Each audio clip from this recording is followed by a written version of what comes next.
So thanks, JJ. And it's my pleasure to bring you back the content on Kubernetes. As JJ mentioned, this is our 10th webinar, and we are pretty excited to have you on board, joining us webinar after webinar and encouraging us so far. So this time we are bringing you the exciting new primitives of running batch processing on Kubernetes. Both Daemon Sets as well as jobs are basically a mechanism for us to run additional type of deployment units, which are still pods, but they are very different. The set of use cases that these new controllers support are very different. So let's start with a recap of Kubernetes controllers. So doing a quick recap of the Kubernetes architecture. So it's very obvious that Kubernetes has a master, and then there are multiple nodes. And one of the core pillars of the Kubernetes master is a controller. The other pillars are obviously the scheduler, the API component, XD, and so on. But controller's job is to make sure that at any given point of time, the cluster has the desired set of configuration. So when you actually throw a replica set and say, I need to run 10 of them at any given point of time, the job of the controller is to ensure that there are 10 pods running all the time. Similarly, there is a deployment, and in the previous webinar, I covered how you can emulate PaaS-like architecture on Kubernetes with a deployment. So the best thing about deployments is that you get to control it like infrastructure as a service, but you get the flexibility of a PaaS. So you can perform rolling upgrades, you can patch, you can do canary deploys, you can do A/B testing. There are a lot of things that you can do with deployments, and deployments is a very powerful controller that is available within the Kubernetes architecture. And again, stateful sets, this is a mechanism for us to ensure that we are running a set of pods like replica sets, but they are basically pinned to a certain storage backend based on the concept of PV and PVC. And also they get the ordinary number of 0 or 1, so that it's easy for the other pods to recognize them. So stateful sets are phenomenal to run clusters of databases or NoSQL databases, or anything that requires a naming convention that needs to be followed and a DNS endpoint that never changes. So those were stateful sets that we have covered earlier. And Daemon sets are basically the mechanism for us to ensure that we have a pod running on every node. I'm going to elaborate further on that, but this is yet another controller that's available within the Kubernetes architecture. So that is the new concept that we're going to introduce. And then there are jobs. So jobs are very important to perform batch processing. With machine learning coming in, with big data coming in, and Kubernetes is becoming the cornerstone for these workloads, so jobs become more and more important. Similarly, you can perform cron jobs. So if you're familiar with configuring a cron tab in Linux or Unix, you'll find this concept very familiar. So the combination of jobs, which is basically run to completion type of jobs, followed by scheduled jobs that will kick in at a specific time or execute periodically. This combination is very powerful when you want to perform batch processing. So all of these deployments or the desired state of configuration is maintained by the Kubernetes controller. So you create a YAML file, you define what kind of a controller you want to deploy and what is the desired configuration, and the Kubernetes controller will ensure that it is maintained all the time. So that's a quick recap on the available controller types and what you can actually do with them. So let's take a closer look at Daemon Sets. So at the first look, Daemon Set looks a lot like a replica set. In fact, when you look at the definition, it's just one object type, the Kubernetes API object type, that makes the fundamental change between a YAML file that defines a replica set versus a Daemon set. So they're very similar, but they have different use cases. And one of the characteristic attribute, which is very clearly visible, is that the Daemon set runs a copy of a pod in every node of Kubernetes. That means if you have 10 nodes in your cluster and you are running a Daemon set, you essentially schedule a pod per node, and there is actually a slightly different approach when you are submitting the YAML file and the way Kubernetes instantiates the pod. It doesn't actually go through the traditional scheduler, because in a traditional mechanism, when you are deploying a replica set, the job of the scheduler is to first understand the requirements of your pod. You can mention the CPU shares, you can mention the memory, you can create some kind of a node affinity. So there are a set of parameters that influence the scheduler in picking the right node to run your replica set pod.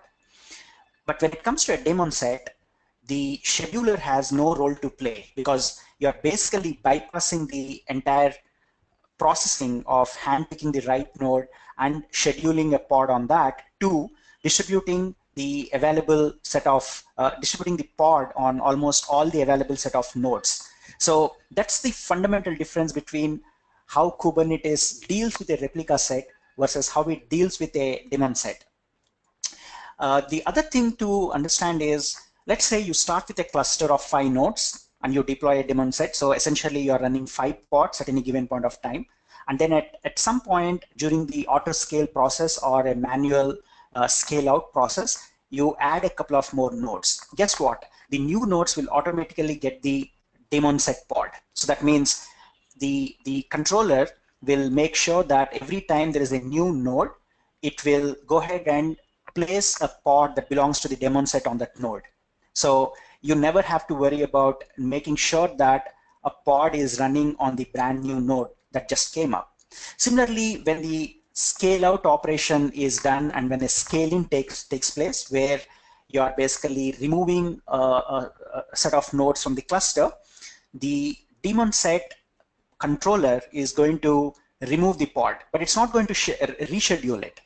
This is the fundamental difference between the replica set and daemon set. For example, in a replica set, if the desired state is 10 and a node fails, and the failed node was running 2 pods, so the job of the replica set controller is to make sure that those 2 pods running on the failed node are immediately rescheduled on a healthy node, so that the count is always maintained as 10. Whereas when it comes to a daemon set, if a node terminates, the pod goes with it. There is no way it's going to be rescheduled to another node. So the key thing to understand here is there is always a one-on-one mapping between a node and the pod, as long as it is defined as a daemon set. So total number of pods in the daemon set is directly proportional to the number of nodes in the cluster, as simple as that. So this is the visualization that I want to show you.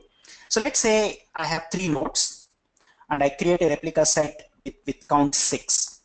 So when I throw this YAML file to the master, the scheduler is going to query every node, make sure that it matches the available set of resources asked by the pod definition, and then it goes ahead and randomly places certain number of pods on one of the nodes. That's the reason why you see a very uneven distribution. Node 1 has got 2 pods, node 2 has got 3, and node 3 has got just 1. There is no very well-defined logic or a scientific reason on how these pods are actually scheduled. The only thing is the available set of resources and the node affinity defined in the pod. Those are the only 2 parameters that influence the scheduling decision of the Kubernetes master. Unless and until you mention that this pod has to be on a specific node, there is no guarantee that it will end up on that node. So this is the key thing to understand about replica set. You don't control how many nodes will run how many number of pods. Now, when it comes to a daemon set, you never need to define the number of pods that you're going to run simultaneously, because that is a redundant information. You just define a daemon set, submit it to the Kubernetes master. It bypasses the scheduler and directly goes into the scheduling mode where every node will get a pod, as simple as that. And even the key thing to understand is even the master, which is typically not use it for scheduling a pod also runs a pod that belongs to the daemon set. So the master is also not spared. It also gets a pod within its environment. So that's the key thing to understand. And if I remove node 3, T3 will not be rescheduled on node 2 or node 1. It just goes down with node 3. So as simple as that. What are the use cases? If you are wondering what makes Daemon Set so special, why is it considered to be unique? Well, there are a lot of reasons for you to run a pod per node. One of the top use cases that I want to bring up here is running a distributed file system like Gluster. So if you are running Gluster, you need to run a component on almost every node. So the job of the Gluster pod is to make sure that it is interfacing with the underlying backend, the storage backend, and then surfacing an elastic storage layer to all the pods running on Kubernetes. So how do you ensure that every node is running a Gluster pod that is talking to the underlying iSCSI or NFS or any of the other storage backends that you provide? It has to talk to that and surface that to the pods in the most cloud native form, right? So of course, it's not a good idea to mix and match some of those file systems with Gluster, but with SSD coming in and with the architecture evolving, there are use cases where Gluster is becoming like the de facto file system for running distributed applications. So one Gluster pod per node makes it ideal for you to expose an elastic file system. So that is one of the top use cases. The second use case, which I'm going to actually demonstrate, is running logging and monitoring aggregators. For example, you want to run Prometheus or Fluentd or any of the third-party monitoring agents like New Relic for logging or Sematext for monitoring. These are Sysdig, for example. So you want to run those agents packaged as containers, deployed as pods on every node. So they are wonderful candidates for a Daemon set. Similarly, load balancers, reverse proxies, and API gateways, they also make a lot of sense to be packaged as Daemon sets. For example, Linkerd, which is a service mesh and an API gateway, is actually deployed, which is actually a CNCF project, which is deployed as a Daemon set. So that's a live use case that you can dig into to understand how Linkerd is packaged and deployed as a Daemon set. Beyond these use cases, anything that you want to run constantly on a node can be packaged as a Daemon set and thrown at the cluster. So that's going to ensure that every node gets to run one pod all the time. So that's the theory behind Daemon set, nothing like actually looking at a live demo and understanding this. So I have a couple of use cases that I want to highlight. So let me start with showing you how the actual Daemon set differs from a replica set. So that's the first demo. So let me switch to my terminal window. Let me make sure my cluster is up and running. There is a disclaimer. I just discovered there's a problem with my cluster. It might go down anytime, and I know how to fix it. It's going to take a few seconds for me to bring back the master. I upgraded the cluster recently, and I just encountered an issue before the demo, so I didn't have enough time to fix it. So bear with me in case my cluster acts funny, but I'm going to fix that anyways. All right. So let me start with one of the familiar artifacts of Kubernetes, right? So this is the replica set.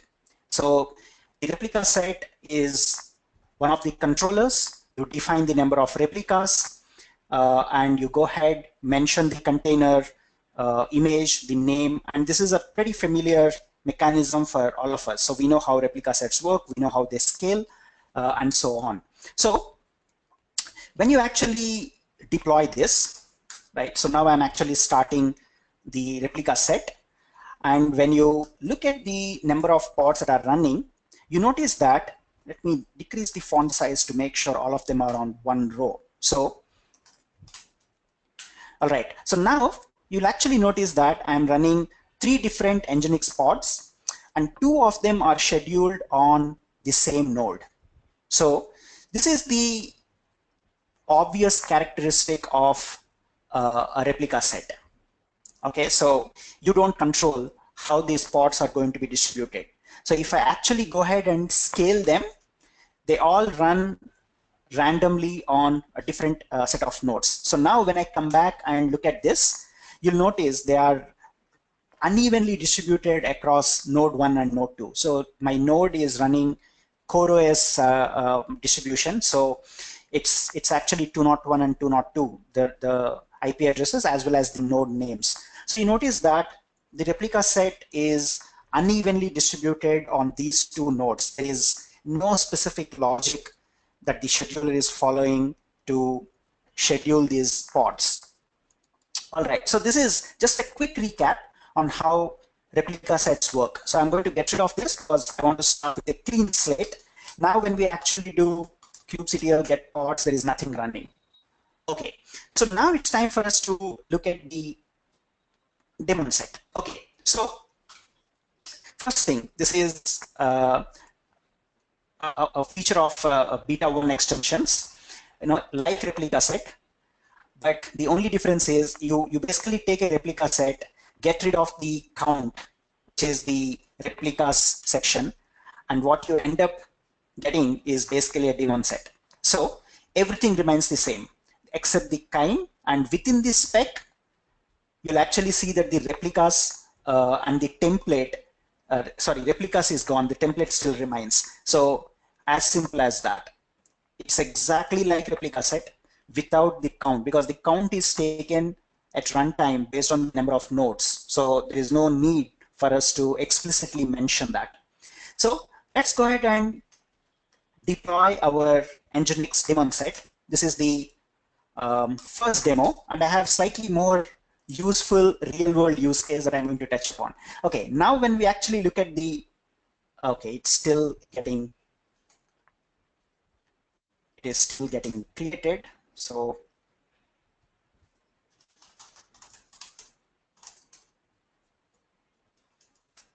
oops. Wow, what's wrong with, oh, sorry, okay. It's a typo. Okay, so I changed this to daemon set. Okay, now this is created. So when we look at the number of pods, okay, we have 3 pods that are running. And when I actually do a pods-o wide, here it's very clear that every node of my cluster got 1 pod. So 201 runs exactly 1 pod, 202 and 101.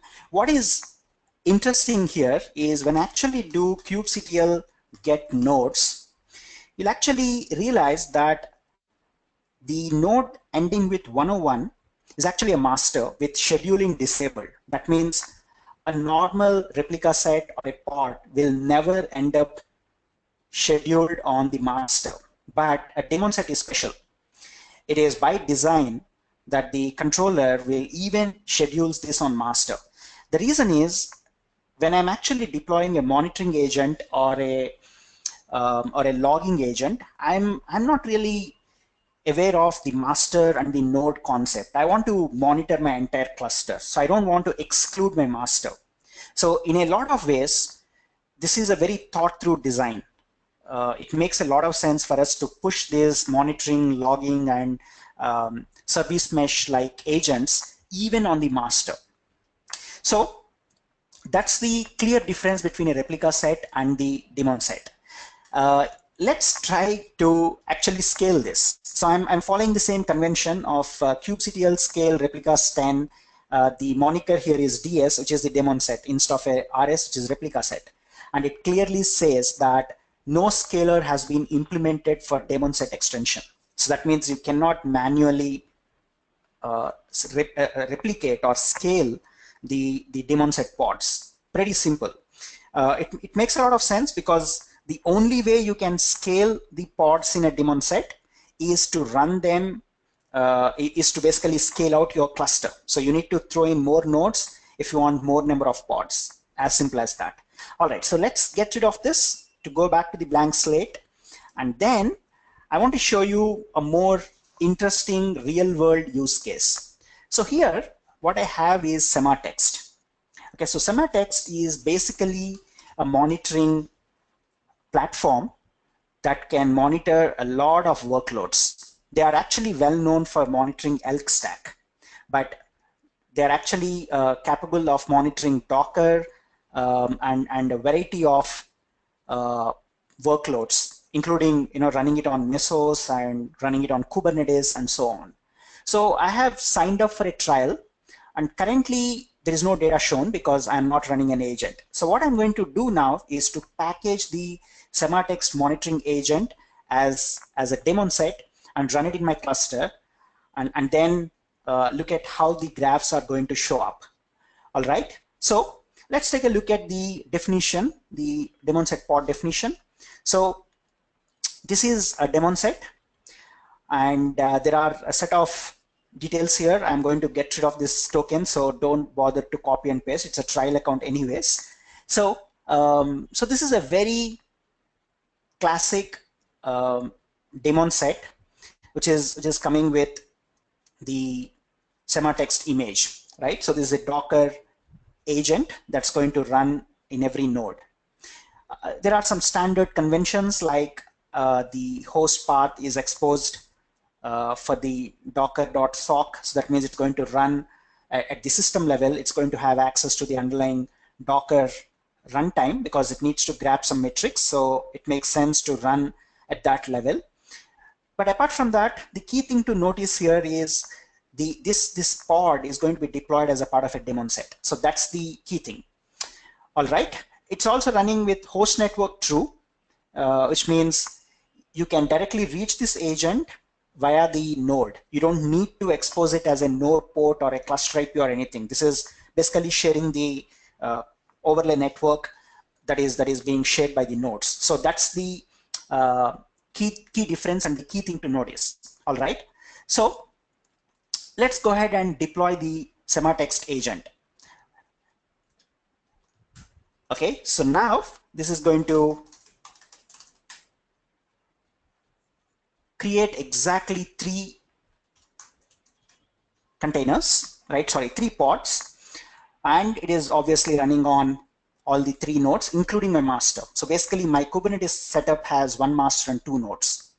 And because I have packaged the sematext agent as a daemon set, it is running across the master plus all the available nodes. Okay, and this just started to run, which means my graph should get updated very soon. So it will take just a few seconds for it to get started. So you can already see some metrics flowing in.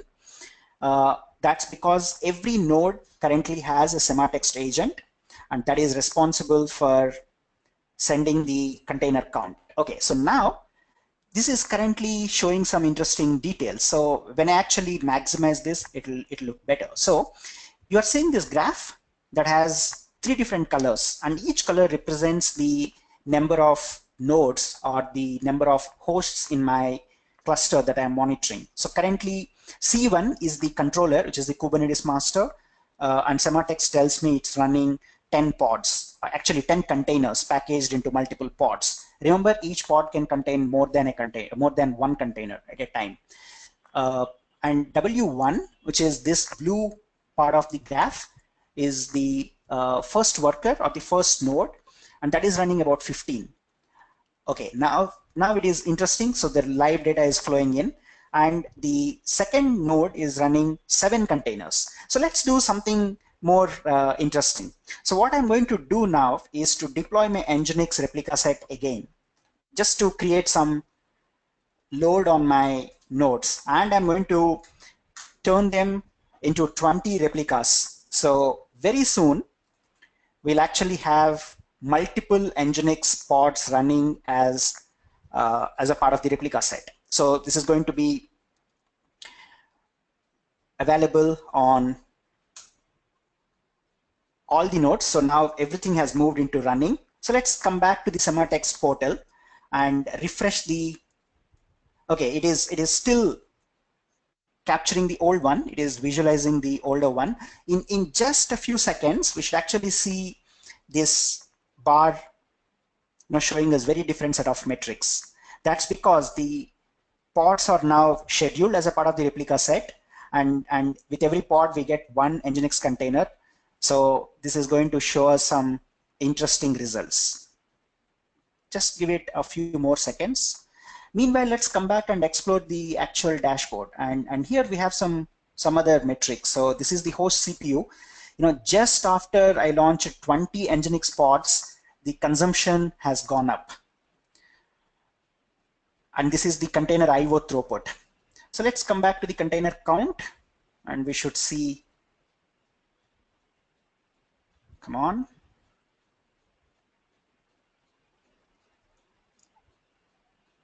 Okay, in my previous dry run, I have realized it's going to take some time for the metrics to start flowing. Let's make sure we have the agent still running. It is running. Everything seems to be fine. So it's a matter of time, and there we go. So now the second node, which is W2, is running 27 containers, and the first node, which is W1, is running 35. So that actually matches what we are running here. So again, because it's a replica set, there is no specific logic based on which these pods are scheduled, and this is becoming very obvious, right? So if you're actually looking at this and thinking this is useful, this is what I'm going to use in my real world deployment, well, you will end up using Daemon Set, because what we just did is deploy the monitoring agent coming from Sematext as an agent, which is packaged into a Daemon Set. So that's the classic use case that you're going to rely on when you need to actually push some metrics out, or if you want to run something on every node. By the way, because these are pods, you can use a variety of techniques to talk to these pods. The first one is, of course, using a classic service, a traditional service with a node port, but that is not really required, because as I have shown earlier, the pods that belong to the Daemon set actually share the host network. So you can directly reach the agent or the pod via the host network, which is the node IP address directly. Or you can also create what is called as the headless service. So a headless service doesn't really have to be an endpoint coming from the pods. You can create a very generic endpoint that can either point to another IP address or a set of pods that specifically match the criteria. So the other idea is to create a headless service. The third one is to create a standard service, either expose it via cluster IP or node port. But in majority of the cases, you will never want to talk to the Daemon set pod directly, because it is always an agent that is doing a push rather than interactively talking to any other component of the cluster. So that brings us to the end of the Daemon set walkthrough. So let me clean this up and get this ready for the second demo. So let me clean up this. All right. So that was a Daemon set. Now moving to the second part of the session. So how do you run jobs? And as I mentioned, Kubernetes is not meant for just running an elastic scale out workload. It is becoming increasingly useful to run stateful with stateful sets or pet sets.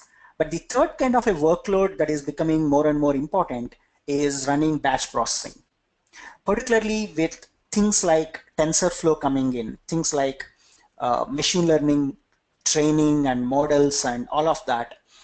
And eventually, what you'll actually notice is Kubernetes becoming the runtime environment that is going to be talking to the underlying GPUs and TPUs and responsible for crunching a lot of data and performing parallel processing for evolving some powerful machine learning models that can be pushed to mobile phones and other devices. So the platform to run the data science workloads is going to be Kubernetes. So when you actually do that, you need to perform a lot of parallelization, which means you take a large data set, you split that into some training component and a testing component, and then you go ahead and create a model that's going to be evaluated based on the test data of the model. And this entire thing is going to run in a parallelized form. So it's very important for us to take a task, split it into multiple jobs and run it in parallel, and eventually aggregate and come out with an outcome, right? It sounds a lot like a big data problem or a data science problem. And that's where you'll actually see Kubernetes jobs playing a critical role going forward. But even otherwise, even if you're not running a powerful heavy lifting for data science, these are still very useful for performing some day-to-day operations.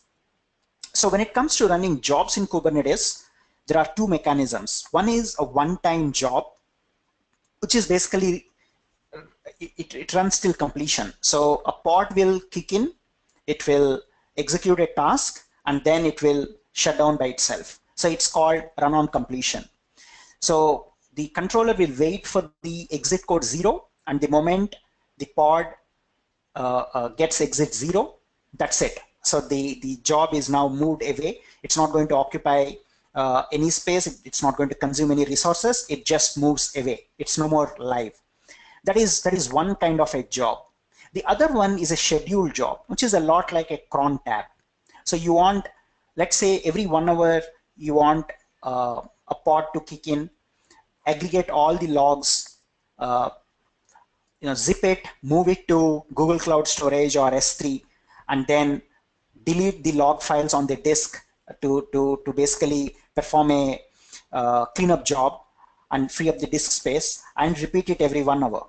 So that is basically a scheduled job. Or you can also perform database backups and a variety of other tasks. So both are very useful when you're performing batch operations that require some kind of a periodic or a parallelized process. Jobs complement other controllers like Replica Set and Daemon Set, but they're also controllers. So the scheduler is still responsible, but the scheduler will respect the kind of the definition, which is run to completion, or a cron definition, which is going to be scheduled for a periodic execution. So let's take a look at run to completion jobs. So basically the job translates to a pod or one or more pods, and the controller will wait for the pod to get successfully terminated, which means the container will return an exit 0, and that's a cue for the controller to take the pod off the radar. If a pod or node fails during the execution, for example, there could be a long-running durable execution, and in between either the node or the pod fails, the job controller, because it hasn't received an exit code 0, will automatically reschedules the pod on another healthy node, and the job resumes from there. Again, Kubernetes is not aware of what you're doing inside the pod, but it is your responsibility to ensure that you're applying retry logic, or you're making sure that the application is aware of these inconsistent tasks. So that logic has to be built into the job, but Kubernetes will ensure that the job continues even if the pod or the node fails. That's a very important aspect. So you're not worried about the infrastructure, but you're only worried about the logic of handling your jobs within the pod.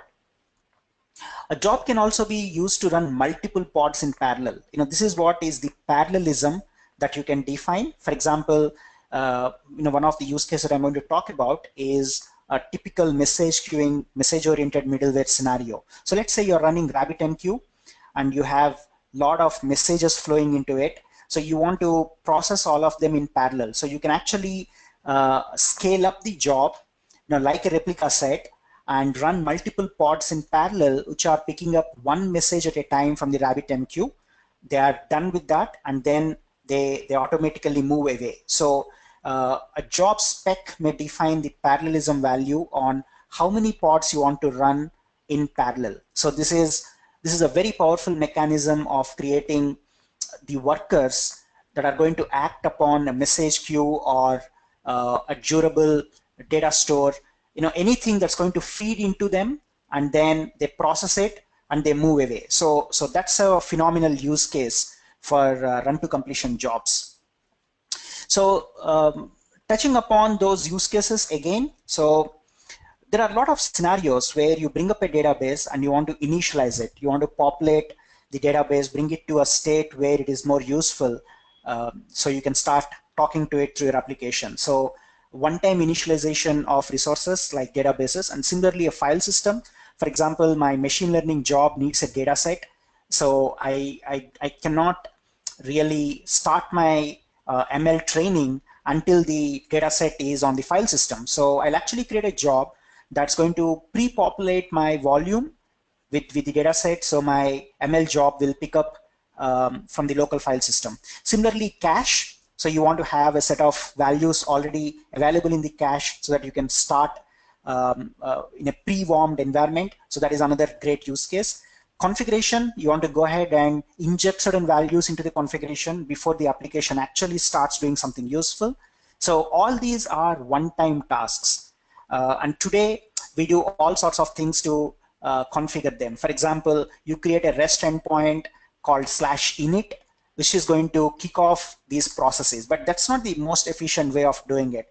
Ideally, you want to do this as an operational, as a background job, and you don't want to expose that to your end users or developers. So the jobs are really good at hiding the complexity and the initialization and taking care of the dirty work without exposing that to the outside world.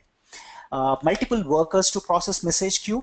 In fact, Kelsey Hightower has showcased this, and he also covers this in his book, Kubernetes Up and Running, where he actually creates a producer.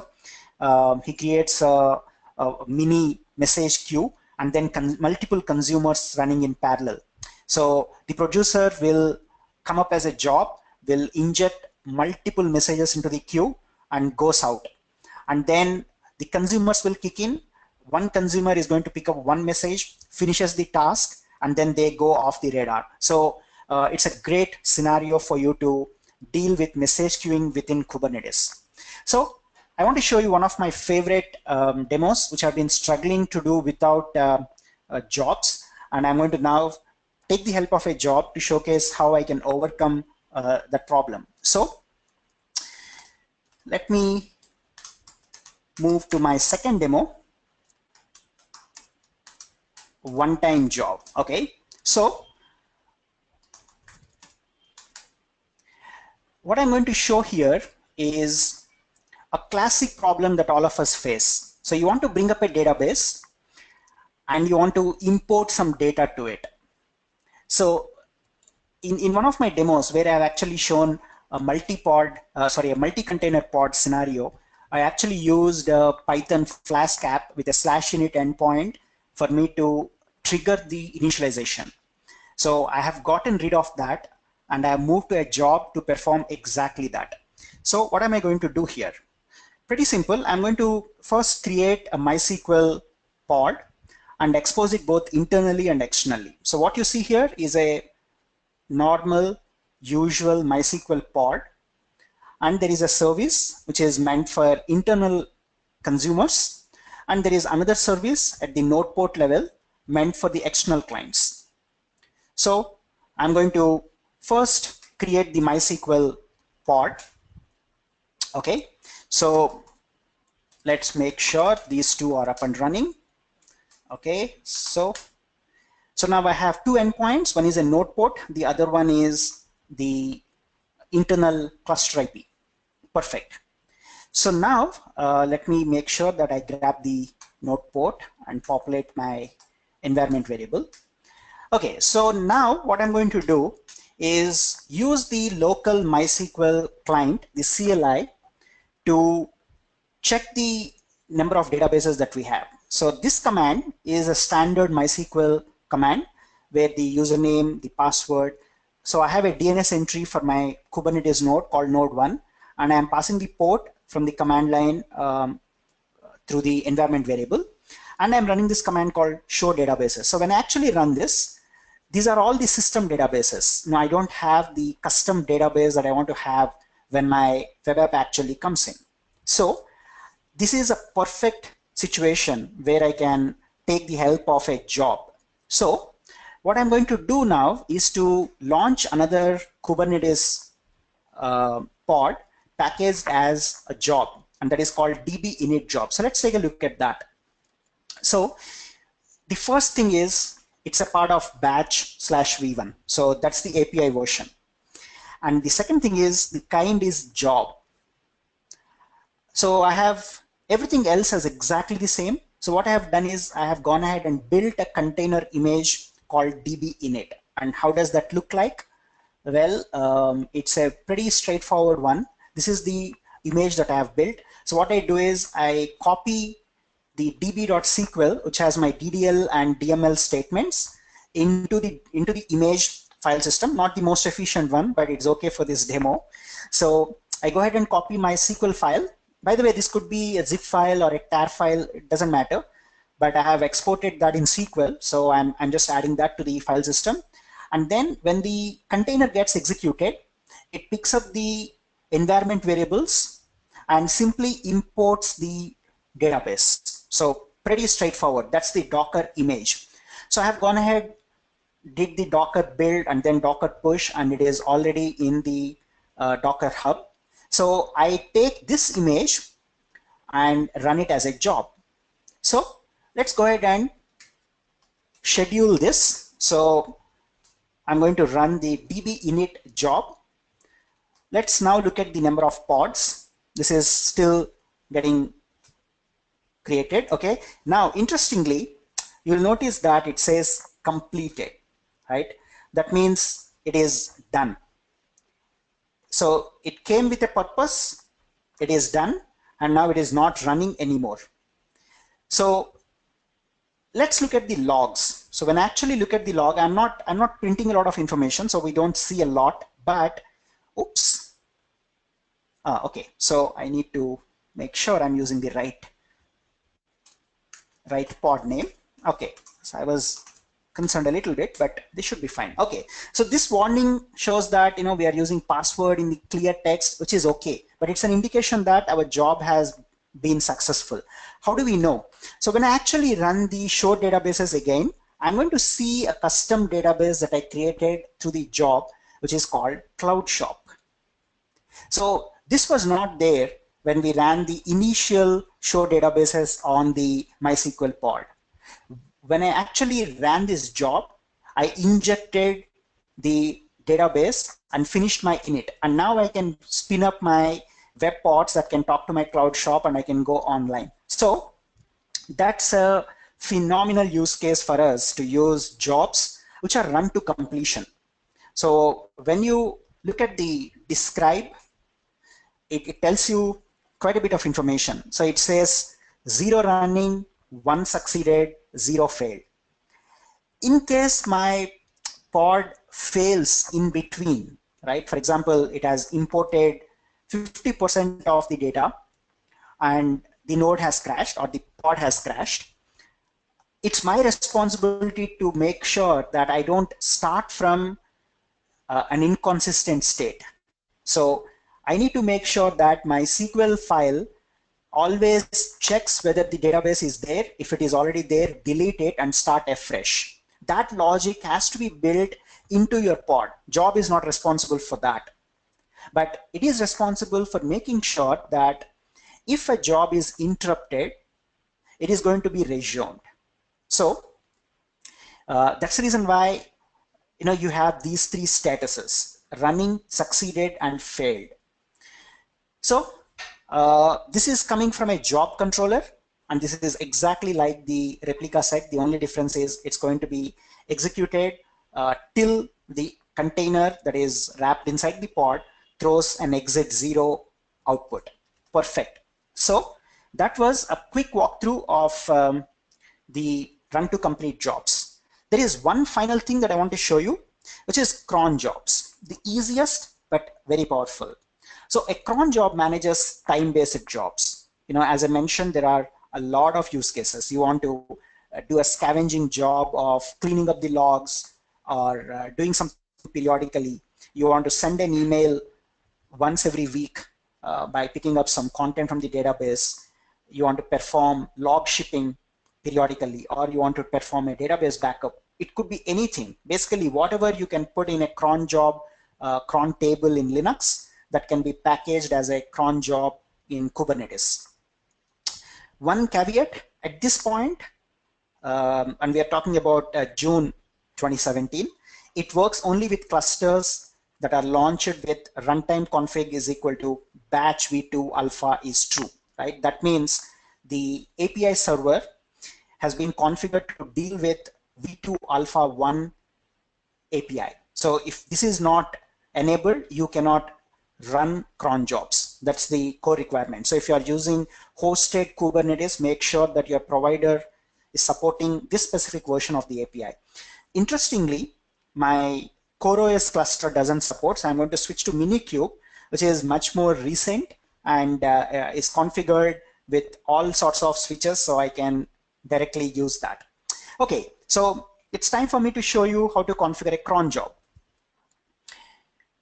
All right, so let me now switch to the cron directory.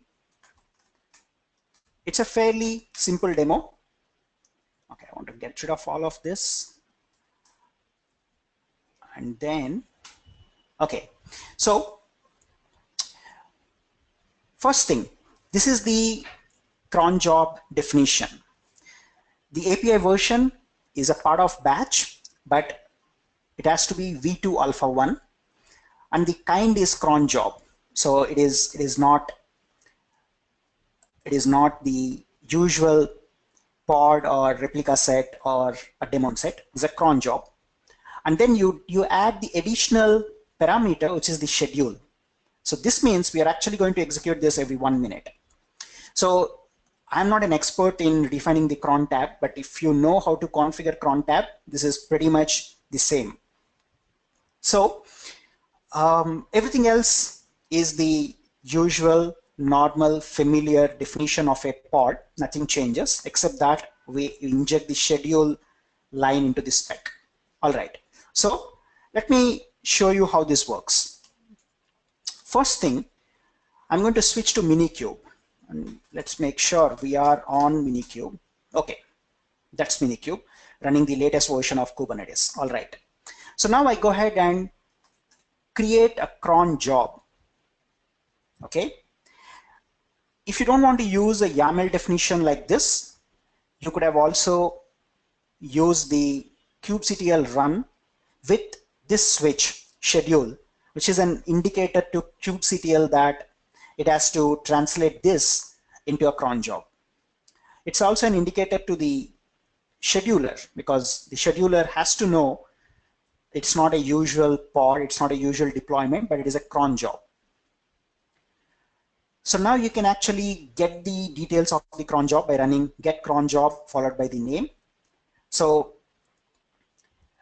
you see the hello, the schedule for the hello pod with the actual details that we have given.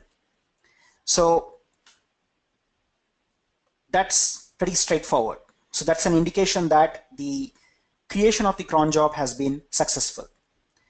So now when you actually do a kubectl get pods, you don't see at all. You don't see anything because it's not executed. But when you actually use -a, you'll see that for the last few minutes, we have been running multiple.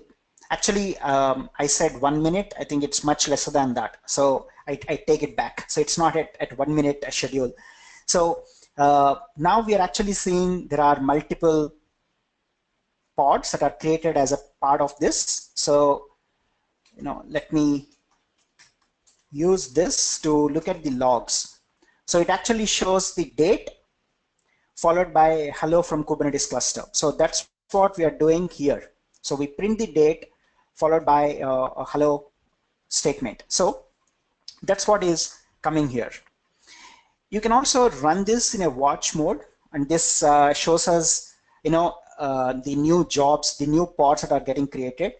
So every time the scheduling is done and the pod exits with a 0, it becomes successful. So now you'll actually notice that it is not successful yet, but eventually it will become. So there we go. So now this is successful because it has done its job, returned an exit 0, and it is now moving into the next cycle of the schedule. So it's pretty straightforward. You can replace this pod with anything that is doing a meaningful stuff, like performing a database backup or sending out an email or anything that you need to execute periodically. You can package that as a Docker image, wrap it up as a cron job, and throw it at Kubernetes for periodic execution. Perfect. So let's clean this up and go back to the multi-node cluster that I have.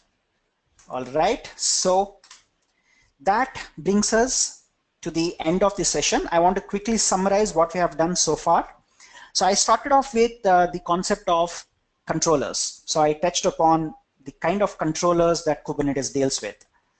It could be deployments, it could be replica sets, it could be stateful sets. And I have introduced 2 new controllers in this session. The first one was the daemon set. The second one is the jobs. Within jobs, there are 2 types. One is a run to completion OneTime job. The second one is a cron job. And daemon set is basically nothing but a pod that is going to be scheduled on every node. And we touched upon various use cases. I will try to upload these scripts to GitHub and add a link to the YouTube video at a later point. I have to clean up the demos a little bit, but they'll be up very soon. I'll also publish a detailed tutorial and I'll add that link to the video as well. So that brings us to the end, and I'm very excited to announce the next webinar where we are going to discuss the tips and tricks of using kubectl or kubectl.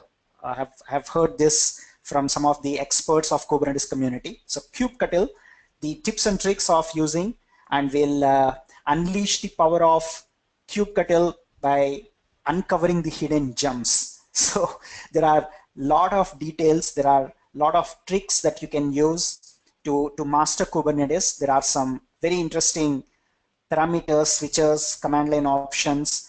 And now that we have covered all the primitives, all the core building blocks of Kubernetes, we are moving into some advanced topics. Starting July, we'll also touch upon some advanced things like ingress, operators, Helm charts, and we'll also move into more and more use case driven sessions, and we'll have very exciting speakers lining up as a part of Cube Live. So I want to bring up a poll to get your feedback. So thanks for being so patient so far. I really appreciate if you can take a minute and click on one of the radio buttons. Your feedback is very important for us. All right.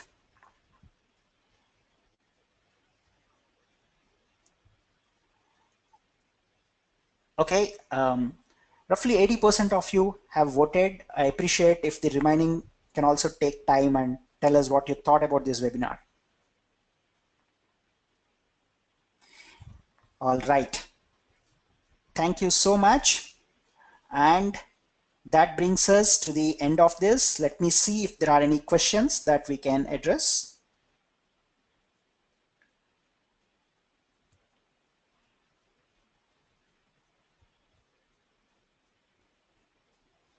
Okay, so there are a couple of questions. So what is Linkerd? JJ, you want to tackle that? Yeah, sure, I'm happy to. So Linkerd is a project created by a company called Buoyant. They're one of the companies in the Cloud Native Computing Foundation ecosystem. Linkerd is also a project in the CNCF. I believe it's an Inception project. And I think it's been around for about a year and a half. It's built on top of a library that was originally designed and built at Twitter called Finagle. And Linkerd is basically a smart and intelligent service discovery and service routing mesh solution. So there are some basic primitives in Kubernetes for handling proxying of traffic between services and between pods in your cluster at a bunch of different levels. These are sort of private IP based primitives. What Linkerd does is it lets you route and kind of organize the service discovery communication patterns between your services inside the cluster. And you can also, I believe you can also use it as an ingress resource, ingress controller, to add some additional functionality as well at the edge for accepting traffic into the cluster. So it's a pretty interesting solution. Cool. That's a very thorough answer. And I also want to add to that, you should take a look at what is called Istio that was just announced last week. It's also very similar to Linkerd, and it is gaining a lot of attention from the ecosystem. So you should also check out this project called Istio. Yeah, right, so I would also say Istio is built on top of a project out of Lyft called Envoy. Envoy is very interesting as well. I'd say Envoy is more directly comparative to Linkerd in that it's also a sort of service mesh, service proxying tool, and provides some additional features as well. So it's a very interesting space, the sort of service mesh, service routing layer. Cool. Thanks, AJ. So there is a very important question. So if you have a controller for deployment, why do you want to use Replica Set or other? So the use cases are slightly different. So deployment is typically used when you want PaaS-like features, particularly when you want to perform a rolling upgrade, when you want to handle versions, when you want to perform canary deploys. So in a lot of ways, deployment is just a controller which is a notch above the Replica Set. It gives you much more flexibility, much more fine-grained control on what you can actually do with your workload. Replica Set is the handy way of making sure that you are launching a pod and you want to make sure that at any given point of time there is at least one pod or two pods running, and deployment is an overhead, so you go ahead and package that as a Replica Set. In fact, in most of the scenarios, you would want to use a Replica Set with a count of 1 to make sure that you're ensuring the pod's availability. But in scenarios where you are dealing with slightly more complex workflow, you would go for deployment. So they're meant for slightly different use cases, but increasingly the primitives that are supported by Kubernetes are overlapping. It depends on what you're actually trying to achieve when you're choosing the right kind of a controller. All right. Okay, so Google Cloud supports cron jobs. I haven't tested this. I'm not sure if the latest alpha is supported by GKE. I need to cross-check, but you can quickly look at the documentation to see if this is enabled. I don't have that handy.